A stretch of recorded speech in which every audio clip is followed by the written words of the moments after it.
జీ5 ఉండగా మీ favourite TV shows ని మీరు అస్సలు మిస్ అవ్వలేరు. Complete free. అసత్యాన్ని చూపించి వారసులైపోయినంత మాత్రాన సత్యంగా మీరు వారసులైపోతారా? ఏకంగా అమ్మవారి నగల్ని అడుగుతున్నారు. వారసుడిని కానని ఎలా చెప్తావు అక్షర?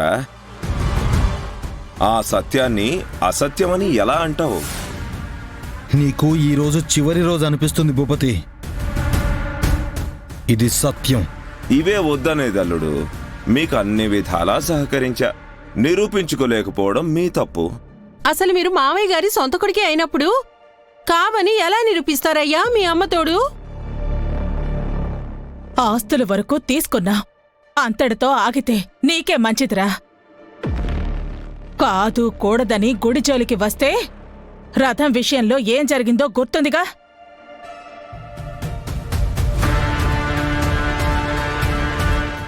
అంతకు మించి జరుగుతుంది. ఆ రోజు మీది, తీర్పు వచ్చిన రోజు నుంచి నాది. ఏ బతకాలం లేదా? బెదిరించి భయపెట్టాలని చూడొద్దు అరవింద్. న్యాయస్థానం చెప్పిన ప్రకారం నాకు సహకరిస్తేనే మీకు మంచిది. వీలునామా ప్రకారం నాకు రావాల్సింది నా దగ్గరే ఉండాలి. అది గుడైనా సరే, బడైనా సరే, వాటికి సంబంధించినవన్నీ నా అధీనంలోనే ఉండాలి. ఇక నుండి గుడి బాధ్యత అంతా కూడా నాదే. పూజ అయినా నేనే జరిపిస్తా, ఉత్సవం అయినా నేనే జరిపిస్తా. రథం కదలదుగా, చక్రానికి తల కొట్టుకుని చేస్తావా? అవన్నీ మీకు అనవసరం. కావాల్సి వస్తే రథం ఊరేగింపు సాంప్రదాయాన్నే ఆపిస్తా.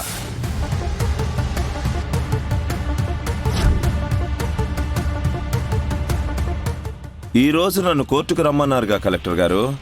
అదే కోర్టులో దేవాలయానికి సంబంధించినవన్నీ తీసుకోవచ్చని ఆర్డర్ ఇచ్చింది. ఇదే. ఒరే దుర్మార్గుడా, ఆఖరికి దేవుడి మాన్యాల మీద కూడా నీ కన్ను పడిందా? తప్పక్కాయ్. వాటిని నేనేదో చేయాలని కాదు, నా స్టైల్లో బాగా డెవలప్ చేద్దామనే. మీరేం చేస్తారో మీ బుద్ధులేంటో మాకు తెలీదా? ఈ ప్రేలాపనలే మానుకోవాలి. ఆర్డర్ని గౌరవించి ఇవ్వాలి.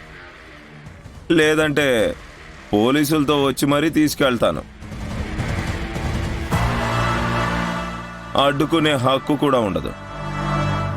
కలెక్టర్గా మీకు రూల్స్ తెలుసు కదా, చెప్పండి. అంతవరకు వెళ్ళారా? మీ పరువు ఆ రకంగానూ పోవాలా? కోర్టు అక్షింతలు కావాలా? అబ్బా, నువ్వు వెళ్ళి తీసుకురా అక్కాయ్, వేరే దారి లేదు.